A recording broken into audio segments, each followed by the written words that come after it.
Hey guys, Dean here. So today we're going to be talking about how you can pay off your student loans the right way. So a lot of people are on this channel and they're following it for business advice, but it's really important to mention that not everyone is only just doing a business. A lot of people are actually taking business as an approach to being a side hustle whilst they're at university and whilst they are actually studying, okay? So it's important to notice that there are a lot of people studying and there are a lot of people who are wondering, how can I pay off my student loans? And maybe you haven't even started college or university yet and you're wondering how you're actually going to tackle that in the future. So let's talk about how you can pay off your student loans the right way so it doesn't bite you in the back in the years to come, because you might not take it seriously right now, but it's going to get serious when the interest rates take over, right? But it's important to take it seriously, especially with the interest rates which really do climb and hike over time on some of these loans. So it's important that you have the right financial education on how to actually deal with them. So the first thing we need to talk about is we just need to understand the loans. So the loans that you've actually taken out, we need to understand what we're actually taking on. So what are the interest rates on these loans? What are the minimum payments? And what are the actual due dates on these loans? What is the time horizon in which we have to actually pay these things back? And what interest are we looking at over a course of time? Because the interest rates are really what are going to slap you in the face, because just like investing, interest has a compounding effect. With investing, it's obviously positive because we're getting the extra money based on the compounding, but with a loan, we're theoretically losing money because we have to pay more back as the interest snowballs on the original loan payment. So one piece of advice I'd give is to live frugally. Now, everyone who's on this channel who watches these business videos, be it dropshipping or general business, they know that I don't really agree with the whole sentiment of penny pinching. I think if you do want to buy a coffee or if you want to just buy some nice food, I would always say just do so. But remember, you have borrowed money. You do actually owe money to either someone or something or the financial institutions, right? Or in this case, most likely the government, because most of these are actually federal loans. So you should actually act like you owe someone money, because theoretically you do. So living more frugally in order to actually pay them off is advisable, at least for the near foreseeable future. I would recommend setting up some kind of budget. This is really important, to create a budget. I have a friend who is ex-military and he's all about budgeting and he's really good with his finances. I see a lot of other people my age who are also not very good at the finances either. So it's really important that you get this grained into yourself early, especially if you've actually borrowed money and you have loans. Creating a budget is really important for this, so you know where your money's going, because if you have loans, most of the time you might not be able to even invest, but you might also be wasting your money because you don't think it's actually important as it actually is. Because when you study, sometimes you don't actually see the gravity and the importance of the fact that you're actually borrowing money, because everyone has to do it, right? And there's kind of a little bit of a blanket with the whole student forgiveness on loans, which we're going to talk about later. So sometimes you can go into it just thinking it's all sunshine and rainbows. It's really important that you do actually make a structured budget to show your incomings and outgoings. I do actually have a budgeting video on this channel which shows you exactly how to do it. So if you're interested in how to learn how to make a structured budget, you can check out that video. It also has a list of really useful tools that you can use, like Mint, which is a very popular one, which actually allows you to create a budget and a breakdown of your incomings and outgoings, which assists you in actually making the budget if you don't want to do the whole old-fashioned way by just making an Excel document. But once you have a budget, stick to your budget, because that's the whole point of it being there, right? Very important. Next up, we're going to talk about potentially making contributions to some kind of savings account or investment account. So in all situations, you might not be able to do this, but if you can, it can be a recommended thing to do. So this is if you have a 401k or a Roth IRA. So this is some kind of retirement account or pension account or savings account, or the case of in the UK, something like maybe an ISA account, right? If you don't know how to set one of these up, most of the time your banks actually have options to set these up. And if you're in the UK, you can use an app like Free Trade, which I'll leave my affiliate link in the description below, which gives you a free stock if you actually sign up and top up your account, which also helps me too. And that's how you can set up an investment account on there. But it's really dependent if you're a sole person or if you also have a job, because some people have a job whilst they're studying too. And your allocations which you make into your investment account is really dependent usually on the actual interest rates of the loans, right? So if it's like 4 to 5%, it could actually be beneficial for you to make a contribution into one of these types of accounts. But remember, if you're a salaried employee, it's always really important to see what kind of perks your company offers, because some companies will actually match your 401k. That means that if you at least make the minimum contributions to what they match, then you're going to actually get a 100% return on that account, okay? So that can be really beneficial too. Next up is build an emergency fund. Now, usually we just talk about this in terms of if we're getting a new apartment, you want to get an emergency fund to have a safety blanket. But it's the same with this case too, because we're just talking about creating ourselves a strong financial strategy. So we want to create an emergency fund, and we want this to be at least 3 to 6 months, okay? So if anything goes wrong, if we maybe lose a job that we have on the side, or if we lose some kind of comfort, we have something to fall back on, because you don't want to get kicked out of your apartment. You don't want to completely be unable to pay back your loans if something happens. We want an emergency fund to continue your contributions or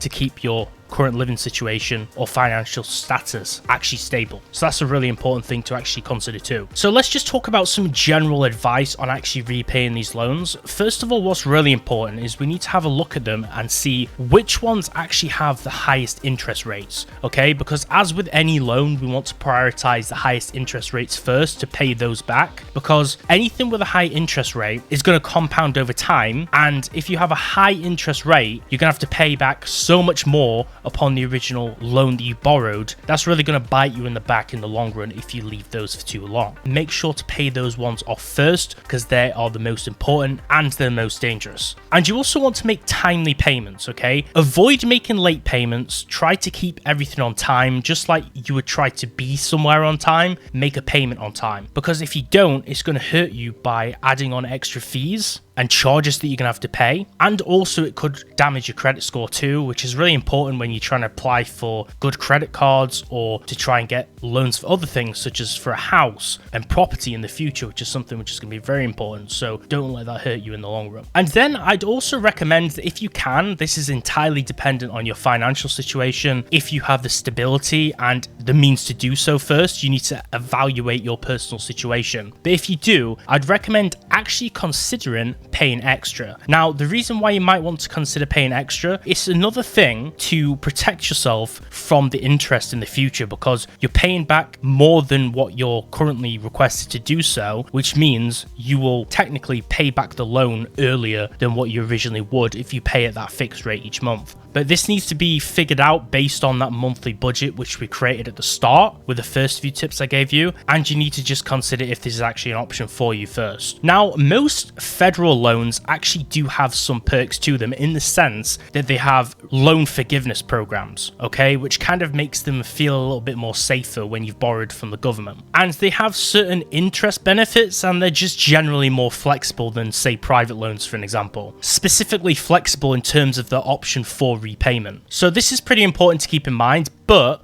some of these are only actually available to certain sectors, certain public sectors and professions like teaching, for an example. So it's important to do your due diligence and research on those. Now, one note that I actually made here, which I think is a really good thing, is the website studentloans.gov actually has a repayment calculator. And what this does is it basically estimates your monthly repayment plan costs based on your loan balances and the forgiveness scheme which you potentially have on your loan. So this is a useful resource, and also that website just has a ton of useful information, which is also really good to learn and keep yourself updated with. So one thing that would be quite wise would be to enroll in some kind of income-based repayment plan or pay-as-you-earn type model, especially if you haven't yet got a job as a postgraduate, so you have a little bit more flexibility in repayment later, and you kind of have a little bit of a grace period to actually find work. Now, the whole income-based repayment model, it basically takes your payment and it splits it into 12 different monthly payments based on your annual income. So if you make less than $20,000, I'm pretty sure that's the exact figure. If you make less than $20,000, you usually don't have to pay anything each month, right? But one thing to note is interest will still accrue on that loan. So even though you don't technically have to actually pay it, you will actually get interest accrued on the original figure. As with all countries, if you make below a certain financial threshold, you don't technically have to pay back the loan, and you don't technically have to pay it back for life, right? But when you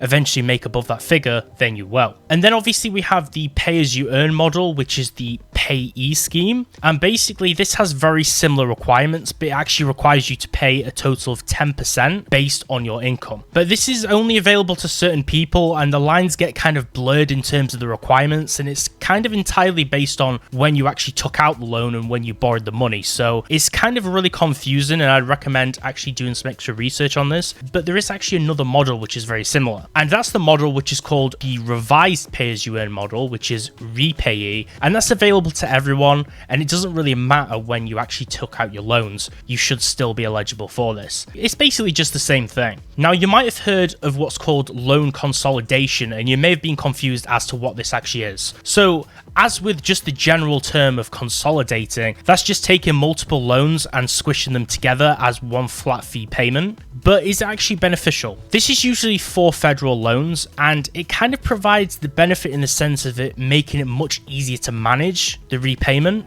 but the discount is kind of minimal for borrowers, and it doesn't really have much macro benefit with the interest rates. Although the benefits to this scheme is that it can lower your monthly payments, and it just generally removes the whole headache by simplifying everything and just consolidating it into one or two payments. So it can be recommended just for those reasons alone. Now, as we kind of touched on a little bit earlier, there is actually a grace period though for a lot of loans. For an example, many loans, especially the federal loans, do have usually a 6-month grace period. So after you finish studying and you're in the whole postgraduate phase and you're looking for a job, this grace period of 6 months will allow you to kind of get financially comfortable, find work, or find some means of subsistence, aka an income, to actually start paying it back. So this grace period can be really useful and remove a lot of stress. Then there's of course the whole subject of loan refinancing with private loans. So if you do choose to do the whole loan refinancing with private loans situation, or choose to consolidate private loans, then you might actually benefit with the whole interest rates, but you'll actually lose certain perks. For an example, you'll lose the perks of loan forgiveness, IBR,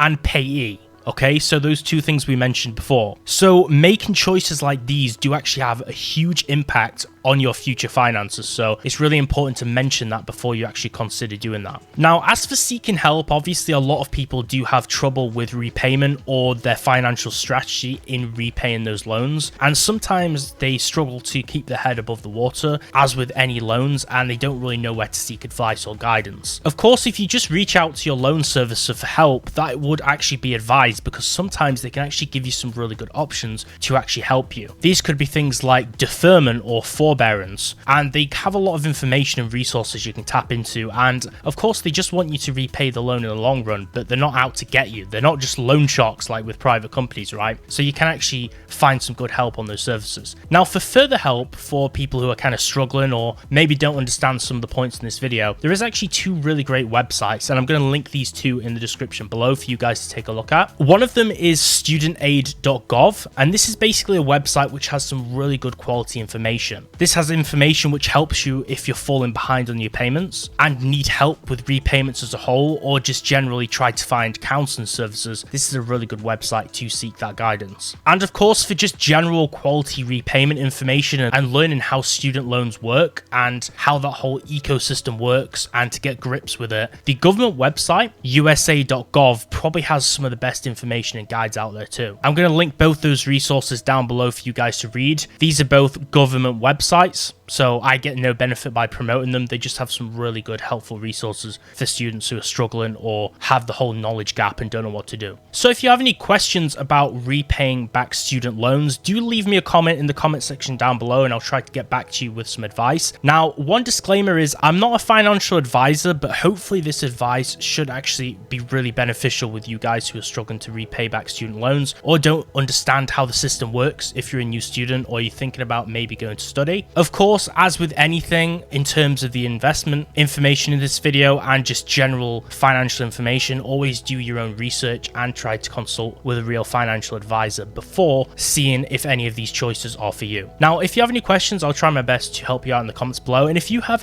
any advice which is either better than what I've said in this video or advice based on your own personal student experience, please leave those comments down below too and help anyone in the comments. It would be really cool if we could have a community discussion down there. And if this video is useful, give it a like and subscribe, because I do a lot of personal finance and business videos on this channel, and I'll catch you next time.